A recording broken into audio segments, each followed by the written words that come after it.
ನಮಸ್ತೆ, welcome back to my YouTube channel. ಯಾರೆಲ್ಲ ಹೊಸದಾಗಿ ಚಾನಲ್ನ ನೋಡ್ತಾ ಇದ್ದೀರಾ ಸಬ್ಸ್ಕ್ರೈಬ್ ಮಾಡ್ಕೊಂಡು ನೋಡಿ.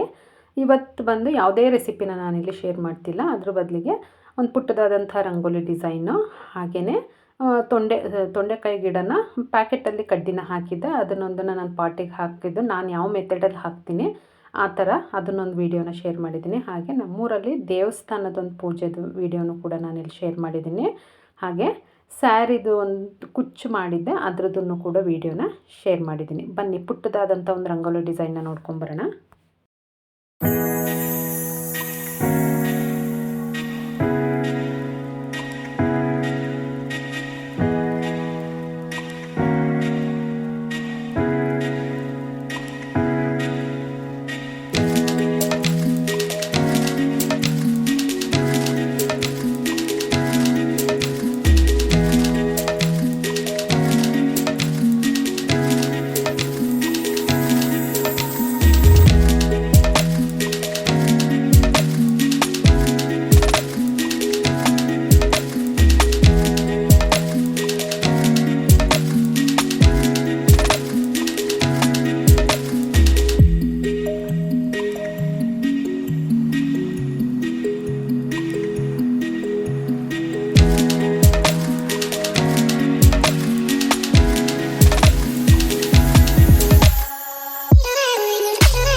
ನೋಡ್ತಿದ್ರಲ್ಲ, ಇದು ಬಂದು ನಮ್ಮೂರಲ್ಲಿ ಬಸವೇಶ್ವರ ದೇವಸ್ಥಾನ ಇತ್ತು. ಅದನ್ನು ಜೀರ್ಣೋದ್ಧಾರ ಮಾಡಿದ್ರು. ಅಂದರೆ ತುಂಬ ಹಳೆಯ ದೇವಸ್ಥಾನ ಇತ್ತು.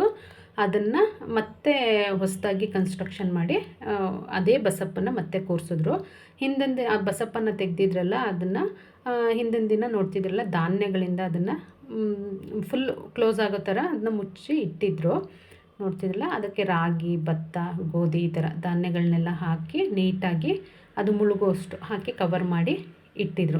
ಅದನ್ನು ಮತ್ತೆ ಮರುದಿನ ಅದೇ ದೇವಸ್ಥಾನದಲ್ಲಿ ಅದೇ ಎಲ್ಲಿತ್ತು ಮುಂಚೆ ದೇವರು ಅದೇ ಜಾಗದಲ್ಲಿ ಮತ್ತೆ ಪ್ರತಿಷ್ಠಾಪನೆ ಮಾಡಿದರು. ಅದಕ್ಕೆ ಅಭಿಷೇಕ ಆಗ್ಬೋದು, ಕೆಲವೊಂದು ಪೂಜೆಗಳು ನೋಡಿ ಅದೆಲ್ಲ ರಾತ್ರಿ ಹೋಮ ಎಲ್ಲ ಮಾಡಿ ದೇವ್ರಿಗೆ ಮರುದಿನ ಅದನ್ನು ಸ್ಥಾಪನೆ ಮಾಡಿದರು. ನೋಡ್ತಿರ್ಬೋದು, ತುಂಬ ಚೆನ್ನಾಗಿ ಅಲಂಕಾರ ಮಾಡಿ ಪೂಜೆನ ಮಾಡಿದರು. ನೋಡ್ತಿರ್ಬೋದು ನೀವು. ನೋಡ್ತಿದ್ರಲ್ಲ, ಇದೇ ಗರ್ಭಗುಡಿ ನಾನು ರಾತ್ರಿ ತೋರಿಸಿದ್ನಲ್ಲ ಧಾನ್ಯದಿಂದ ಮುಚ್ಚಿದ್ರು ಅಂತ. ಅದೇ ಬಸಪ್ಪನಿಗೆ ಬೆಳ್ಳಿ ಮುಖವಾಡ ಹಾಕಿ ಅಲ್ಲಿ ಅದೇ ಜಾಗದಲ್ಲಿ ಪ್ರತಿಷ್ಠಾಪನೆ ಮಾಡಿದರು. ಹಾಗೆಯೇ ಶಿವಂದು ಬೇರೆ ಬೇರೆ ರೂಪಗಳಲ್ಲಿ ಅದನ್ನು ಪೂಜೆ ಕೂಡ ಮಾಡಿದರು. ಅಲಂಕಾರನೂ ಕೂಡ ತುಂಬ ಚೆನ್ನಾಗಿ ಮಾಡಿದರು. ನೋಡ್ತಿರ್ಬೋದು ನೀವು. ನೋಡಲಿಕ್ಕೆ ತುಂಬ ಅಂದರೆ ತುಂಬಾ ಖುಷಿ ಆಗ್ತಾಯಿತ್ತು. ನೋಡಿ ಎಷ್ಟು ಚೆನ್ನಾಗಿ ಅಲಂಕಾರ ಮಾಡಿದ್ದಾರೆ ಅಂತ ಹೇಳಿ. ಹೂಗಳಾಗ್ಬೋದು, ಸೀರೆ ಉಡಿಸಿರೋ ರೀತಿ ಎಲ್ಲ ತುಂಬಾ ಚೆನ್ನಾಗಿತ್ತು. ನೋಡ್ತಿದ್ದೀರಲ್ವ. ಇದಾದಮೇಲೆ ನಾನು ಒಂದು ತೊಂಡೆಕಾಯಿ ಗಿಡನ ನಾನು ಪ್ಯಾಕೆಟಲ್ಲಿ ಹಾಕಿದ್ದೆ. ಅದನ್ನು ಬಕೆಟ್ ಅಥವಾ ಪಾಟ್ ಯಾವುದಕ್ಕಾದರೂ ನೆಡಬೇಕಲ್ಲ, ಅದನ್ನು ನೆಡೋಣ ಅಂತ ಅಂದ್ಬಿಟ್ಟು ಬಂದೆ. ಇದು ನೋಡ್ತಿದ್ರಲ್ಲ, ಎಲ್ಲವನ್ನು ನಾನು ಮಳೆಗಾಲದಲ್ಲಿ ಎಸ್ಪೆಷಲಿ ಈ ಥರ ಹಾಲಿನ ಕವರಿಗೆ ಮಣ್ಣು ಗೊಬ್ಬರ ಎಲ್ಲನೂ ಹಾಕ್ತೀನಿ. ಅದು ತುಂಬ ಚೆನ್ನಾಗಿ ಚಿಗುರುತ್ತೆ. ಅದಾದಮೇಲೆ ನಾವು ಭೂಮಿಗೆ ನೆಡೋದಾದರೆ ನೆಡ್ಕೋಬೋದು, ಅಥವಾ ಪಾಟಿಗೆ ಹಾಕಿದರೆ ಹಾಕೋಬೋದು. ಈ ಥರ ನೆಡೋದ್ರಿಂದ ಏನಾಗುತ್ತೆ ಅಂತ ಅಂದರೆ ಬೇಗ ಸಾಯಲ್ಲ ಗಿಡ, ಚೆನ್ನಾಗಿ ಬೇರನ್ನ ಬಿಟ್ಟಿರುತ್ತಲ್ಲ, ಹಾಗಾಗಿ ಬೇಗ ಸಾಯಲ್ಲ. ನೋಡ್ತಿರ್ಬೋದು ತೊಂಡೆಕಾಯಿ ಗಿಡನೂ ಕೂಡ ನೀವು. ಹಾಗೆಯೇ ಇದು ಬಂದು ಸೀಮೆ ಬದನೆಕಾಯಿ ಗಿಡ. ಸೀಮೆ ಬದನೆಕಾಯಿನೂ ಕೂಡ ಊರಿಂದ ತಂದು ನಾನು ಒಂದನ್ನು ಹಾಲಿನ ಪ್ಯಾಕೆಟಿಗೆ ಹಾಕಿದ್ದೆ. ತುಂಬ ಚೆನ್ನಾಗಿ ಚಿಗುರಿದೆ. ಆಲ್ಮೋಸ್ಟ್ 1.5 ಮಂತ್ ಆಗಿರ್ಬೋದು, ಎಷ್ಟು ಚಿಗುರು ಬಂದಿದೆ ನೋಡಿ ಹಾಲಿನ ಪ್ಯಾಕೆಟಲ್ಲೇ. ಇದನ್ನು ನಾನು ಪಾಟಿಗೆ ಹಾಕಿದರೆ ಇನ್ನೂ ಚೆನ್ನಾಗಿ ಗಿಡ ದೊಡ್ಡದಾಗಿರ್ತಾಯಿತ್ತು. ಹಾಲಿನ ಕವರಲ್ಲಾಗಿರೋದ್ರಿಂದ ಅದಕ್ಕೆ ಬೇರು ಬಿಡ್ಲಿಕ್ಕೆ ಸಾಕಾಗ್ತಿಲ್ಲ, ಹಾಗಾಗಿ ತುಂಬ ಚಿಕ್ಕದಾಗೇ ಇದೆ ಇನ್ನು ಗಿಡ. ಹಾಗೆಯೇ ಇದು ಬಂದು ಚಕೋತ ಗಿಡ. ಅದನ್ನು ಕೂಡ ತೋಟಕ್ಕೆ ನೆಡಲಿಕ್ಕೆ ಅಂತ ಅಂದ್ಬಿಟ್ಟು ನಾನು ಹಾಲಿನ ಕವರಲ್ಲಿ ಎಲ್ಲವನ್ನು ಪ್ಯಾಕ್ ಮಾಡಿಟ್ಟಿದ್ದೀನಿ. ಇದು ಬಂದು ತೊಂಡೆಕಾಯಿ ಗಿಡ. ಈ ಗಿಡನ ನಾನಿವಾಗ ಒಂದು ಬಕೆಟಿಗೆ ಹಾಕ್ತಾಯಿದ್ದೀನಿ. ತುಂಬ ಚೆನ್ನಾಗಿ ಬಿಡುತ್ತೆ ತೊಂಡೆಕಾಯಿ. ಒಂದು ವಾರಕ್ಕೆ ಏನಿಲ್ಲ ಅಂದರೂ ಅರ್ಧ kg, ಡಿಪೆಂಡು ಆ ಬಕೆಟ್ ಸೈಜು, ಪಾಟ್ ಸೈಜ್ ಮೇಲೆ ಅದು 1 kg ಆ ಥರ ಎಲ್ಲ ಸಿಗುತ್ತೆ. ಅದರಲ್ಲೇ ಒಂದು ಗಣಕೆ ಸೊಪ್ಪು ಗಿಡನೂ ಕೂಡ ಬಂದಿದೆ ಅದಾಗೆ. ಅದು ಇಲ್ಲಿ ನಾನು 3 ಕಡ್ಡಿಗಳನ್ನ ಹಾಕಿದ್ದೆ, 3 ಕೂಡ ತುಂಬ ಚೆನ್ನಾಗಿ ಚಿಗುರು ಬಂದಿದೆ ನೋಡಿ, ಎಲ್ಲಿವರೆಗೆ ಹಬ್ಬಿದೆ ಅಂತ ಹೇಳಿ. ಸೀಮೆ ಬದನೆಕಾಯಿ ಆಗ್ಬೋದು, ತೊಂಡೆಕಾಯಿ ಎಲ್ಲವನ್ನು ಒಟ್ಟಿಗೆ ಹಾಕಿದ್ದು ನಾನು. ಆದರೆ ತೊಂಡೆಕಾಯಿ ಗಿಡ ತುಂಬಾ ಹಬ್ಬಿದೆ. ನಾನು ಅದು ಮೋಸ್ಟ್ಲಿ ಬರಲ್ವೇನೋ, 3 ಒಂದು ಯಾವುದಾದ್ರೂ ಒಂದು ಬರುತ್ತೆ ಅನ್ನೋ ಕಾರಣಕ್ಕೆ 3 ಒಂದೇ ಕವರಲ್ಲಿ ಹಾಕಿದ್ದೆ. ನನ್ನ ಫ್ರೆಂಡ್ ಕೊಟ್ಟಾಗಲೇ ಅವಳೇ ಒಂದು 3-4 ಡೇಸ್ ಮನೆಯಲ್ಲಿ ಇಟ್ಕೊಂಡಿದ್ಲು, ಹಾಗಾಗಿ ಡೌಟಲ್ಲಿ ನೆಟ್ಟಿದ್ದೆ. ಅವಳು ಹಾಗೆ ಹೇಳಿದ್ಲು, ಬರುತ್ತೋ ಏನೋ ಗೊತ್ತಿಲ್ಲ ಹಾಕು, ಬರಲಿಲ್ಲ ಅಂತ ಅಂದರೆ ನೆಕ್ಸ್ಟ್ ಟೈಮ್ ತಂದು ಕೊಡ್ತೀನಿ ಅಂತ ಹೇಳಿ. ಅದು ನೋಡಿದ್ರೆ 3 ಕಡ್ಡಿನೂ ಕೂಡ ತುಂಬ ಚೆನ್ನಾಗಿ ಚಿಗುರಿದೆ. ಲಾಸ್ಟ್ ಟೈಮು ಕೂಡ ತಂದು ಕೊಟ್ಟಿದ್ಲು, ಬಟ್ ಸಮ್ಮರಲ್ಲಿ ನಾನು ಅದನ್ನು ಕಟ್ ಮಾಡಿದ್ದು ಮತ್ತೆ ಚಿಗುರಲಿಲ್ಲ, ಹಾಗಾಗಿ ಮತ್ತೆ ನೆಡ್ತಾಯಿದ್ದೀನಿ ಇವಾಗ. ನೋಡ್ತಿರ್ಬೋದು, ಇದು ತುಂಬ ಹಬ್ಬಿದ್ರೆ ಏನಾಗುತ್ತೆ ಅಂದರೆ ಅದೊಂಥರ ರಿಂಗ್ ಥರನೇ ಅಲ್ಲಲ್ಲೇ ಸುತ್ಕೊಂಡ್ಬಿಡುತ್ತೆ. ಅದನ್ನು ಬಿಡಿಸ್ಲಿಕ್ಕೆ ಕಷ್ಟ ಆಗುತ್ತೆ. ನಾನಿದು ಗುಲಾಬಿ ಗಿಡದ ಪಕ್ಕದಲ್ಲಿ ಇಟ್ಕೊಂಡಿದ್ದೆ, ಹಾಗಾಗಿ ಅದು ಚುಚ್ಚುತ್ತೆ, ಬಿಡಿಸ್ಲಿಕ್ಕಾಗಲ್ಲ. ಹಾಗಾಗಿ ಕೆಲವೊಂದು ಬಳ್ಳಿನೆಲ್ಲ ಕಟ್ ಮಾಡಿಬಿಟ್ಟೇ ನಾನು ಇಲ್ಲಿ ತೆಗೆದು ಇಟ್ಕೊಳ್ತಾ ಇದ್ದೀನಿ. ನೋಡ್ತಿದ್ದೀರಲ್ವ, ಈಗ ಒಂದು ಕಡ್ಡಿನ ಮಾತ್ರ ನಾನು ತೆಗೆದು ಬಕೆಟಿಗೆ ನೆಡ್ತಿದ್ದೀನಿ. ನೋಡಿ ಎಷ್ಟು ಚೆನ್ನಾಗಿ ಚಿಗುರು. ಅದು ಕಡ್ಡಿ ದಪ್ಪ ಸಣ್ಣ ಅಂತ ಏನಿಲ್ಲ, ಮೀಡಿಯಮ್ ಕಡ್ಡಿ ಇದೆ, ಅದನ್ನು ಚೆನ್ನಾಗಿ ಚಿಗುರಿದೆ. ಹಾಗೆಯೇ ಇನ್ನೆರಡು ಬಂದು ಸ್ವಲ್ಪ ದಪ್ಪನೇ ಇದೆ, ಅದನ್ನು ಕೂಡ ತುಂಬ ಚೆನ್ನಾಗಿ ಚಿಗುರು ಬಂದಿದೆ.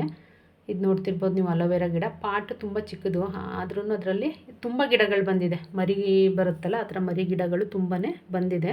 ನಾನು ಅದು ದೊಡ್ಡದೊಂದು ಬಿಟ್ಟು ಬೇರೆ ಯಾರು ಕೇಳಿದ್ರು ಅದನ್ನು ಕಿತ್ತು ಕೊಟ್ಟು ಉಳಿದಿರ್ತಕ್ಕಂಥ ಗಿಡ ಅದು. ನಾನು ಈ ಬಕೆಟಿಗೆ ನಾನು ತೊಂಡೆಕಾಯಿ ಗಿಡನ ಹಾಕ್ಕೊಳ್ತಾ ಇದ್ದೀನಿ. ನೋಡ್ತಿರ್ಬೋದು, ಇನ್ನೊಂದಕ್ಕೆ ಸೀಮೆ ಬದನೆಕಾಯಿ ಹಾಕಬೇಕು, ಬಟ್ ಇವತ್ತು ತೊಂಡೆಕಾಯಿ ಗಿಡ ಮಾತ್ರ ಹಾಕೋದನ್ನು ನಾನಿಲ್ಲಿ ತೋರಿಸ್ತಿದ್ದೀನಿ. ನನಗೆ ಅಂದರೆ ಬಕೆಟ್ ಮನೆ ಮುಂದೆ ಗಿಡಗಳನ್ನ ಹಾಕಿ ಅದರಲ್ಲೂ ತರಕಾರಿ, ಸೊಪ್ಪು ಈ ಥರದ್ದೆಲ್ಲ ಹಾಕ್ಕೊಳ್ಳೋದು ಅಂದರೆ ತುಂಬಾ ಖುಷಿ. ಹಾಗಾಗಿ ಆದಷ್ಟು ನನಗೆ ಏನೆಲ್ಲ ಬೆಳೀಲಿಕ್ಕೆ ಸಾಧ್ಯ ಟೆರೆಸ್ಸಲ್ಲಿ ಅದನ್ನು ನಾನು ಈಸಿಯಾಗಿ ಬೆಳ್ಕೊಳ್ತೀನಿ. ನೋಡ್ತಿರ್ಬೋದು ಎರೆಹುಳು. ಆದಷ್ಟು ಮಣ್ಣಲ್ಲಿ ಎರೆಹುಳುಗಳಿದ್ರೆ ಮಣ್ಣು ತುಂಬ ನ್ಯೂಟ್ರಿಷನ್ ಆಗಿರುತ್ತೆ. ಹಾಗಾಗಿ ಎರೆಹುಳು ಕಂಡಾಗ ಕೆಲವೊಬ್ಬರು ಸಾಯಿಸಿಬಿಡ್ತಾರೆ, ಆ ಥರ ಎಲ್ಲ ಮಾಡಲಿಕ್ಕೆ ಹೋಗಬೇಡಿ. ಬಕೆಟಲ್ಲಿ ನಾನು ಆಲ್ರೆಡಿ ಹೋಲ್ಗಳನ್ನ ಮಾಡಿಟ್ಕೊಂಡಿದ್ದೀನಿ. ಈ ಥರ ವೇಸ್ಟ್ ಬಕೆಟ್ ಅಥವಾ ಪೇಂಟ್ದೆಲ್ಲ ಇರುತ್ತಲ್ಲ, ಆ ಥರದಕ್ಕೆ ಹಾಕ್ಕೊಂಡ್ರೆ ನಿಮಗೆ ಚೆನ್ನಾಗಿ ಬೇರು ಬಿಡುತ್ತೆ, ಗಿಡನೂ ತುಂಬ ಚೆನ್ನಾಗಿ ಬರುತ್ತೆ. ಹಾಗಾಗಿ ಬಕೆಟ್ಗಳನ್ನೆಲ್ಲ ಬಿಸಾಡ್ಲಿಕ್ಕೆ ಹೋಗಬೇಡಿ. ಈ ಥರ ಎಷ್ಟು ಜಾಗ ಇರುತ್ತೆ ಅದಕ್ಕೆ 1-2 ಬಕೆಟಲ್ಲಿ ಹಾಕ್ಕೊಂಡ್ರೂ ಕೂಡ ತುಂಬ ಚೆನ್ನಾಗಿ ಬರುತ್ತೆ. ಇದಕ್ಕೆ ನಾನು ತೆಂಗಿನ ನಾರು ಇರುತ್ತಲ್ಲ, ಅದನ್ನು ಈ ಥರ ನೀಟಾಗಿ ಹಿಸ್ತು ಹಾಕ್ತಾಯಿದ್ದೀನಿ. ಆ ಥರ ಉಂಡೆನೇ ಹಾಕ್ಬೋದು. ಹಾಕಿದ್ರೆ ಏನಾಗುತ್ತೆ ಅಂದರೆ ಬೇಗ ಕರಗಲ್ಲ ಮಣ್ಣಿನ ಜೊತೆಗೆ. ಹಾಗಾಗಿ ಈ ಥರ ಎಲ್ಲ ಸಪ್ರೇಟ್ ಮಾಡಿಯೇ ಹಾಕಬೇಕು. ಈ ಥರ ಹಾಕೋದ್ರಿಂದ ಬೇಗ ಗೊಬ್ಬರ ಆಗುತ್ತೆ. ಕೊಕೊಫಿಟ್ ಮಾಡೋದು ಕೂಡ ತೆಂಗಿನ ನಾರಿಂದನೇ. ಹಾಗಾಗಿ ನಾರನ್ನ ಏನಕ್ಕೆ ಎಸೆಯೋದು ಅಂತ ಅಂದ್ಬಿಟ್ಟು ನಾನು ಯಾವಾಗಲೂ ಈ ಥರ ಬಕೆಟಿಗೆ ಅಥವಾ ಪಾಟ್ಗೆ ಹಾಕ್ಕೊಳ್ತೀನಿ. ಸಮ್ಮರಲ್ಲಂತೂ ಗಿಡದ ಬುಡಕ್ಕೆ ಹಾಕೋದ್ರಿಂದ ತೇವಾಂಶನ ಹಿಡಿದಿಟ್ಕೊಳ್ಳುತ್ತೆ. ಇದು ಬೇಗ ಗಿಡ ಒಣಗಲಿಕ್ಕೆ ಬಿಡಲ್ಲ. ಹಾಗಾಗಿ ಸಮ್ಮರಲ್ಲಿ ಗಿಡದ ಬುಡಕ್ಕೆ ಹಾಕ್ಕೊಳ್ಳಿ, ತುಂಬ ಚೆನ್ನಾಗಿ ನೀರನ್ನ ಹಿಡಿದಿಟ್ಕೊಳ್ಳುತ್ತೆ ಇದು. ನೋಡ್ತಿದ್ದೀರಲ್ಲ, ಇದನ್ನು ಕೂಡ 1 ಲೇಯರ್ ಹಾಕಿದ್ದೀನಿ. 1 ಲೇಯರ್ ಮಣ್ಣನ್ನು ಹಾಕ್ಕೊಂಡಿದ್ದೀನಿ. ಹಾಗೆಯೇ 1 ಲೇಯರು ತೆಂಗಿನ ನಾರನ್ನ ನೀಟಾಗಿ ಅದನ್ನು ಪದರ ಥರ ಬಿಡಿಸಿ ಹಾಕ್ಕೊಂಡಿದ್ದೀನಿ. ಮತ್ತು 1 ಲೇಯರ್ ಮಣ್ಣನ್ನು ಕೂಡ ನಾನಿಲ್ಲಿ ಹಾಕ್ಕೊಳ್ತಾ ಇದ್ದೀನಿ. ಈ ಥರ ನೆಡೋದ್ರಿಂದ ಏನಾಗುತ್ತೆ, ಬೇರು ಬಿಡಲಿಕ್ಕೆ ಈಸಿ ಆಗುತ್ತೆ ಮತ್ತು ಬೇಗ ಗೊಬ್ಬರ ಆಗುತ್ತೆ. ಯಾವುದೇ ಒಂಥರ ಅಂಟು ಮಣ್ಣು ಬರುತ್ತಲ್ಲ, ಆ ಥರ ಮಣ್ಣಿಗೂ ಕೂಡ ಈ ಥರ ತೆಂಗಿನ ನಾರನ್ನ ಅಥವಾ ಒಣ ಕಸನ 1 ಲೇಯರ್ ಒಣ ಕಸ, 1 ಲೇಯರ್ ಮಣ್ಣನ್ನು ಈ ಥರ ಯೂಸ್ ಮಾಡೋದ್ರಿಂದ ಏನಾಗುತ್ತೆ, ಗಿಡ ತುಂಬ ಚೆನ್ನಾಗಿ ಬೇರು ಬಿಡಲಿಕ್ಕೆ ಈಸಿ ಆಗುತ್ತೆ. ನೋಡ್ತಿರ್ಬೋದು, ನಾನು ಮತ್ತೆ 1 ಲೇಯರು ತೆಂಗಿನ ನಾರನ್ನೇ ಹಾಕ್ಕೊಳ್ತಾ ಇದ್ದೀನಿ. ತೆಂಗಿನ ನಾರನ್ನ ಮತ್ತೊಂದು ರೌಂಡ್ ಹಾಕ್ಕೊಂಡ್ಮೇಲೆ ಅದ್ರ ಜೊತೆಗೆ ಒಣ ಕಸನೂ ಕೂಡ ನಾನಿಲ್ಲಿ ಹಾಕ್ಕೊಳ್ತಿದ್ದೀನಿ. ನೋಡ್ತಿರ್ಬೋದು ನೀವು. ಇದು ನೋಡಿ, ನಾನು ಹಲಸಂದೆ ಕಾಳಿನ ಸಿಪ್ಪೆ ಆಗ್ಬೋದು ಅಥವಾ ಅದು ಹಸಿ ಕಸ ಬೇರೆ ಇಟ್ಟಿರ್ತೀನಿ. ಇದೆಲ್ಲ ಒಣಗುತ್ತೆ ಅನ್ನೋ ಕಾರಣಕ್ಕೆ ಒಣಗಿಸಿ ಇಟ್ಕೊಂಡಿರ್ತೀನಿ ಈ ಥರದನ್ನು. ಇದ್ರ ಮೇಲೆ ಒಂದು ಲೇಯರ್ ಮಣ್ಣು ಹಾಕಿದಾಗ ಏನಾಗುತ್ತೆ, ಬೇಗ ಗೊಬ್ಬರ ಆಗುತ್ತೆ. ಹಾಗಾಗಿ ಒಂದು ಬಕೆಟಿಗೆ ಸಾಮಾನ್ಯವಾಗಿ ಈ ಥರ ಒಣ ಕಸಗಳನ್ನೆಲ್ಲ ಒಂದು ಬಕೆಟಲ್ಲಿ, ಹಸಿ ಕಸ ಒಂದು ಬಕೆಟಲ್ಲಿ ಹಾಕಿ ಇಟ್ಕೊಂಡಿರ್ತೀನಿ. ನಾನು ಬೇಕು ಅಂದಾಗೆಲ್ಲ ಪಾಟಿಗೆ ಹಾಕಲಿಕ್ಕೆ ಈಸಿ ಆಗುತ್ತೆ. ನೋಡ್ತಿರ್ಬೋದು, ಇದ್ರ ಮೇಲೆ ಮತ್ತೆ ಒಂದು ಲೇಯರ್ ನಾವು ಮಣ್ಣನ್ನು ಹಾಕ್ಕೊಳ್ಬೇಕಾಗುತ್ತೆ. ತೆಂಗಿನ ನಾರನ್ನು ಹಾಕ್ಕೊಂಡಿದ್ದೀನಿ. ಅದ್ರ ಮೇಲೆ ಒಣ ಕಸ ಏನಿತ್ತು ಅದನ್ನು ಕೂಡ ಹಾಕ್ಕೊಂಡಿದ್ದೀನಿ. ನಮಗೆಲ್ಲ ಏನಂದರೆ ಇಲ್ಲಿ ಮಣ್ಣಿಂದೇ ಪ್ರಾಬ್ಲಮ್ಮು, ಮಣ್ಣೇ ಸಿಗಲ್ಲ ಬೆಂಗಳೂರಲ್ಲೆಲ್ಲ. ಯಾರಾದರೂ ಮನೆ ಕನ್ಸ್ಟ್ರಕ್ಷನ್ ಮಾಡ್ತಿರ್ತಾರೆ ನೋಡಿ, ಅಂಥ ಟೈಮಲ್ಲಿ ಮಣ್ಣನ್ನು ತಂದು ಇಟ್ಕೊಳ್ಬೇಕಾಗತ್ತೆ. ಇಲ್ಲಾಂದರೆ ನರ್ಸರಿಲಿ ತೊಗೋಬೇಕು, ಇಲ್ಲಾಂದರೆ ಊರಿಂದ ತೊಗೊಂಡು ಬರಬೇಕು. ನರ್ಸರಿಲಿ ಸಿಗುತ್ತೆ, ಬಟ್ ದುಡ್ಡು ಕೊಟ್ಟು ಮಣ್ಣನ್ನು ತೊಗೋಬೇಕಲ್ಲ ಅಂತ ಅಂದ್ಬಿಟ್ಟು ತುಂಬಾ ಬೇಜಾರು. ಹಾಗಾಗಿ ಆದಷ್ಟು ಊರಿಂದ ತೊಗೊಂಡು ಬರ್ತೀವಿ. ಇಲ್ಲಾಂದರೆ ಇಲ್ಲಿ ಯಾರಾದರೂ ಮನೆ ಕನ್ಸ್ಟ್ರಕ್ಷನ್ ಮಾಡ್ತಿದ್ರೆ ಅಲ್ಲಿಂದ ತೊಗೊಳ್ತೀನಿ. ನಾನಿಲ್ಲಿ ಮಣ್ಣು ಶಾರ್ಟೇಜ್ ಆಯಿತು ಅನ್ನೋ ಕಾರಣಕ್ಕೆ ಬೇರೆ ಪಾಟಿಂದ ಒಂದು ಸ್ವಲ್ಪ ಎತ್ಕೊಂಡಿದ್ದೀನಿ ಮಣ್ಣನ್ನು. ನೋಡ್ತಿರ್ಬೋದು ಅದೆಷ್ಟು ಹುಡಿಯಾಗಿದೆ ಅಂತ ಹೇಳಿ. ಅದನ್ನು ಒಂದು ಲೇಯರ್ ಹಾಕ್ಕೊಂಡು ಅದ್ರ ಮೇಲೆ ಇವಾಗ ನಾನು ತೊಂಡೆಕಾಯಿ ಗಿಡನ ಕಿತ್ತು ಅದಕ್ಕೆ ನೆಟ್ಕೊಳ್ತಾ ಇದ್ದೀನಿ. ನೋಡ್ತಿರ್ಬೋದು ನೀವು, ಇರ್ತಕ್ಕಂಥ ಗಣಕೆ ಸೊಪ್ಪಿನ ಗಿಡನ ನಾನಿಲ್ಲಿ ತೆಗೆದಾಕ್ತಾಯಿದ್ದೀನಿ. ಅದನ್ನು ಹಾಗೆ ಬಿಟ್ಟರೆ ತುಂಬ ದೊಡ್ಡದಾಗುತ್ತೆ, ಮತ್ತು ಇನ್ನೆರಡು ಗಿಡಗಳನ್ನ ತೆಗೆಯುವಾಗ ನಮಗೆ ಕಷ್ಟ ಆಗುತ್ತೆ. ಹಾಗಾಗಿ ಅದನ್ನು ತೆಗೆದಿಟ್ಕೊಂಡು ಈಗ ತೊಂಡೆಕಾಯಿ ಗಿಡನ ಒಂದನ್ನು ಮಾತ್ರ ನಾನು ತೆಕ್ಕೊಳ್ತಾ ಇದ್ದೀನಿ. ನೋಡ್ತಿದ್ದೀರಲ್ಲ, ಆ್ಯಕ್ಚುಲಿ ಒಂದು ಕವರಿಗೆ ಒಂದೇ ಒಂದು ಗಿಡ ನೆಟ್ಟರೆ ಇನ್ನೂ ಚೆನ್ನಾಗಿ ಬರುತ್ತೆ. ನಾವು ಅವಾಗ ಈ ಥರ ಕೀಳೋ ಪ್ರಮೇಯನೇ ಬರಲ್ಲ. ಕವರ್ನ ನೀಟಾಗಿ ಹರಿದು ಮಣ್ಣು ಹಾಗೆ ಇರುತ್ತೆ, ಬೇರು ಮಣ್ಣು ಎಲ್ಲ ತೆಗೆದು ಜಸ್ಟ್ ಹಾಗೆ ನಾವು ಪಾಟಿಗೆ ಅಥವಾ ಬಕೆಟಿಗೆ ಆರಾಮಾಗಿ ಇಟ್ಟರೆ ಮುಗೀತು. ಅದು ತುಂಬ ರಿಸ್ಕ್ ಏನಿಲ್ಲ. ಆಮೇಲೆ ಯಾವುದೇ ಕಾರಣಕ್ಕೂ ಆ ಥರ ಗಿಡ ಸಾಯಲ್ಲ. ನೋಡ್ತಿದ್ರಲ್ಲ, ಇದು ಗಿಡ ಯಾವ ಥರ ಬೇರು ಬಂದಿದೆ ಅಂತ ಅಂದ್ಬಿಟ್ಟು ಇದನ್ನು ಇವಾಗ ಇಲ್ಲಿ ಮಣ್ಣಿಗೆ ಹಾಕ್ಕೊಳ್ತಾ ಇದ್ದೀನಿ. ನಾವು ಲಾಸ್ಟ್ ಲೇಯರ್ ಮಣ್ಣು ಹಾಕ್ತೀವಲ್ಲ, ಅವಾಗ ಮಾತ್ರ ಸ್ವಲ್ಪ ಜಾಸ್ತಿ ಮಣ್ಣು ಹಾಕಬೇಕು. ಇನ್ನು ಕೆಳಗೆ ಒಂದು 3-4 ಇಂಚ್ ಮಣ್ಣು, ಒಂದು ಲೇಯರು ತೆಂಗಿನ ನಾರು, ಮತ್ತು ಮಣ್ಣು ಮತ್ತು ತೆಂಗಿನ ನಾರು ಹಾಕ್ತೀವಲ್ಲ, ಅವಾಗೇನು ತೊಂದರೆ ಇಲ್ಲ. ಒಂದು 3-4 ಇಂಚ್ ಡಿಫ್ರೆನ್ಸಲ್ಲಿ ಹಾಕ್ಬೋದು. ಬಟ್ ಲಾಸ್ಟಲ್ಲಿ ನಾವು ಮಣ್ಣು ಹಾಕ್ತೀವಲ್ಲ, ಆವಾಗ ಒಂದು 5-6 ಇಂಚಷ್ಟು ಮಣ್ಣನ್ನು ಹಾಕ್ಕೊಳ್ಬೇಕಾಗುತ್ತೆ. ಆಮೇಲೆ ನಾವು ಗಿಡನ ನೆಡಬೇಕು. ಇಲ್ಲಾಂದರೆ ಏನಾಗುತ್ತೆ ಅಂತ ಅಂದರೆ, ಆ ಒಣ ಕಸಕ್ಕೆ ಡೈರೆಕ್ಟಾಗಿ ಬೇರು ತಾಗಿದ್ರೆ ಏನಾಗುತ್ತೆ ಅಂದರೆ, ಬೇರು ಬಿಡಲಿಕ್ಕೆ ಮಣ್ಣು ಸಿಗಲ್ವಲ್ಲ, ಗಿಡ ಸಾಯೋ ಚಾನ್ಸಸ್ ಇರುತ್ತೆ. ಹಾಗಾಗಿ ನೋಡ್ತಿರ್ಬೋದು ನೀವು, ನಾನು ಗಿಡನ ಇದಕ್ಕೆ ನೆಟ್ಟೆ. ಸ್ವಲ್ಪ ಬಕೆಟಿಗೆ ಮಣ್ಣಿಗೆ ಗ್ಯಾಪ್ ಜಾಸ್ತಿ ಇದೆ. ಯಾಕೆ ಅಂದರೆ ನಾನು ಹಸಿ ಕಸನೆಲ್ಲ ಈಗ ಈ ಥರ ಯೂಸ್ ಮಾಡ್ತೀನಿ. ಇದಕ್ಕೆ ಸ್ವಲ್ಪ ಮಣ್ಣು ತೆಗೆದು ಏನು ಉಳಿದಿರುತ್ತೆ, ತರಕಾರಿ ಸಿಪ್ಪೆ ಆಗ್ಬೋದು, ಇದನ್ನೆಲ್ಲ ಹಾಕಿಬಿಟ್ಟು ಮುಚ್ಚಿದ್ರೆ ಅಲ್ಲೇ ಗೊಬ್ಬರ ಆಗುತ್ತೆ. ಆ ಥರ ಮಾಡೋದ್ರಿಂದ ನಿಮಗೆ ಹಣ್ಣು, ತರಕಾರಿ, ಹೂವು ತುಂಬಾ ಚೆನ್ನಾಗಿ ಬರುತ್ತೆ. ಬೇಕಾದರೆ ಮಾಡಿ ನೋಡಿ ಒಂದು ಸಲ ಮನೆಯಲ್ಲಿ. ಯಾವುದನ್ನು ವೇಸ್ಟ್ ಮಾಡಲ್ಲ. ನಾನೇನಾದರೂ ಅಪ್ಪಿ ಸ್ವಲ್ಪ ಸಾಂಬಾರು, ರೈಸು ಆ ಥರ ಉಳ್ಕೊಂಡ್ರೂ ಕೂಡ ನಾನು ಡಸ್ಟ್ಬಿನ್ಗೆಲ್ಲ ಹಾಕೋಕ್ಕೆ ಹೋಗಲ್ಲ. ಮಣ್ಣನ್ನು ತೆಗೆದು ಅದ್ರ ಹಾಕಿ ಮುಚ್ಚಿಬಿಡ್ತೀನಿ. ಆವಾಗ ತುಂಬ ಚೆನ್ನಾಗಿ ಗೊಬ್ಬರ ಆಗುತ್ತೆ, ಸೊಳ್ಳೆನೂ ಕೂಡ ಬರಲ್ಲ. ಇದು ನೋಡ್ತಿದ್ದೀರಲ್ಲ, ವೀಳ್ಯದೆಲೆ ಗಿಡ ಈಗೆಲ್ಲ ಮಳೆ ಬಿದ್ದಿರೋದ್ರಿಂದ ತುಂಬ ಚೆನ್ನಾಗಿ ಚಿಗುರು ಬಂದಿದೆ. ಇದು ಬಂದು ಮೈಸೂರು ವೀಳ್ಯದೆಲೆ. 2 ಥರದ್ದಿದೆ ನಮ್ಮ ತೋಟದಲ್ಲಿ. ಒಂದು ಅಂಬಾಡಿ ಎಲೆ, ಒಂದು ಇದು. ಅಂಬಾಡಿ ಎಲೆ ಎಲ್ಲ ನಿಮಗೆ ಪೂಜೆಗೆ ಅಂದರೆ ಕಳಶಕ್ಕೆ ಇಡಲಿಕ್ಕೆಲ್ಲ ತುಂಬ ಚೆನ್ನಾಗಿರುತ್ತೆ.